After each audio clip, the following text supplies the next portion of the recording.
Hello, my fellow subscribers, and welcome to another review. Unfortunately, Tony cannot be here today. Excuse me, who are you? Hello, I'm going to be taking over your review today.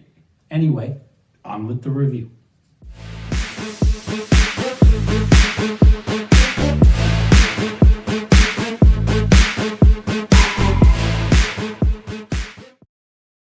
The Dark Knight Rises is, of course, directed by Christopher Nolan and stars Christian Bale as well as the cast of Inception. The plot of The Dark Knight Rises is the simplest plot I could ever sum up, and that is Nightfall meets Dark Knight Returns. You know how Christopher Nolan has his list of best films and his worst films of his filmography? Well, The Dark Knight Rises has a tendency to be in the lower tier category. A lot of people call this movie Nolan's most misunderstood film, dare I even say his most underrated. I really don't understand the criticisms of this movie. I think that this is a very solid film overall. Dark Knight Rises is a little bit of a flawed film, but it's still a very, very well-written conclusion to a great trilogy of films. And now let's talk about the characters. The character work in The Dark Knight Rises is as good as you'd expect from Christopher Nolan as a director. Christian Bale gets a lot to do in this film, and it really feels like that his Batman has run his course. 8 years since the Joker tried to burn down Gotham, of course, it makes perfect sense that he would become reclusive, and now he has to step right up and put the cape and cowl back on. And Christian Bale does that exactly as good as you'd expect. He's got a lot of tragedy and heartfeltness to him, but not quite shining in all sorts of areas like he does in this film. As for the other characters, we have Anne Hathaway as Selina Kyle / Catwoman. Now, Anne Hathaway, she's great. She has so much carefree energy as Catwoman, and she's got so many memorable lines, like these, for example. That's funny. Nobody ever accused me of being dumb. Cat got your tongue. My mom warned me about getting into cars with strange men. Now, about that whole no guns thing, well, I guess I don't quite feel as strongly about it as you do. Her character has so many moments where you feel like that she's changing from an anti-hero to almost a hero character. She gets a moment of redemption and triumph in this film. You really feel like she's more than just a cat burglar thief. Anne Hathaway delivers those layers nicely, and on top of that, the costume team did a nice job with her costume. It's a mix of the original Catwoman costume while also having Bluetooth goggles doubling as cat ears. Whoever thought of that, brilliant job. That was a nice touch. Now, the other character I wanted to touch on is Tom Hardy as Bane. Now, Tom Hardy gets a little bit of flack for this film, particularly because people think he's doing a parody of Sean Connery. And while that may seem like that's the case sometimes, I don't quite go there. Bane has been reimagined in this film from being the Mexican luchador that you know him as from the comics, and instead being a British criminal who is with the League of Shadows, tying it perfectly to Batman Begins. When you see him and his presence in this film, he is brutal. He's an intimidating threat. He's not playing this for comedy. You can tell Tom Hardy's not playing this for comedy, even though it turned out that way later on. People parody him all the time. He still feels like a genuine threat. And what he does to Batman in this film, let's just say he breaks the bat. He breaks the bat and breaks everything that he stands for and believes in. As for the rest of the cast of Inception, as I mentioned before, Marion Cotillard is in this film, and she does a nice job. Another character that I really want to touch on this film is Gary Oldman as Commissioner Gordon.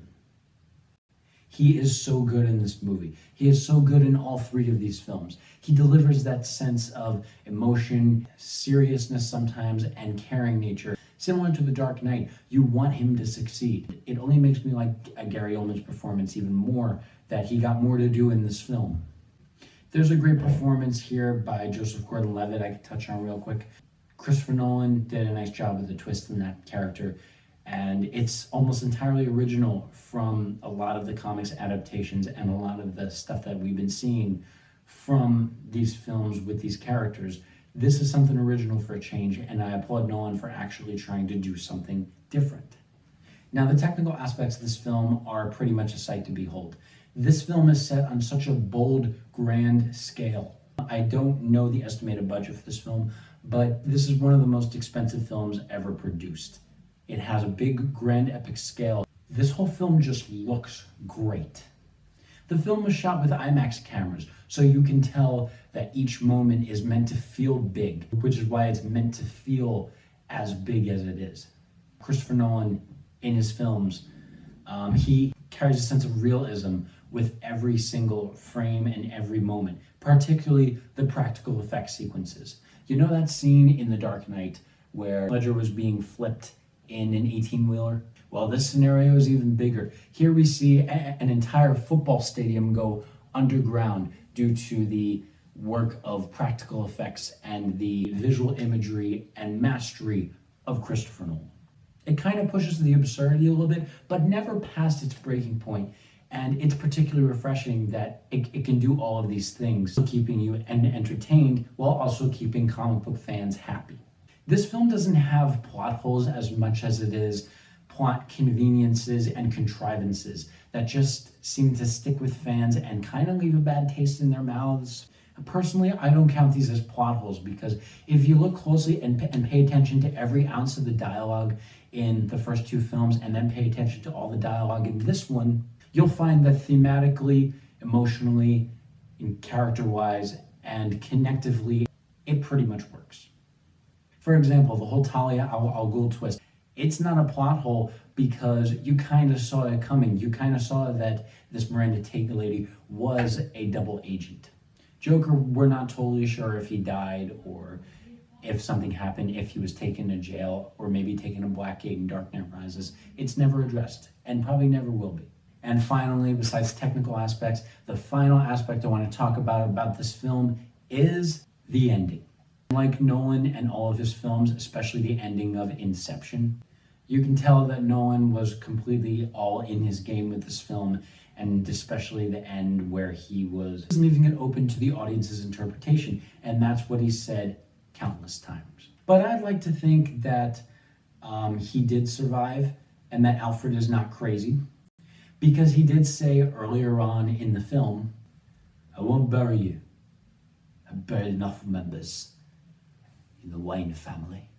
That sequence alone already leaves you to the moment where Nolan was going to foreshadow this situation.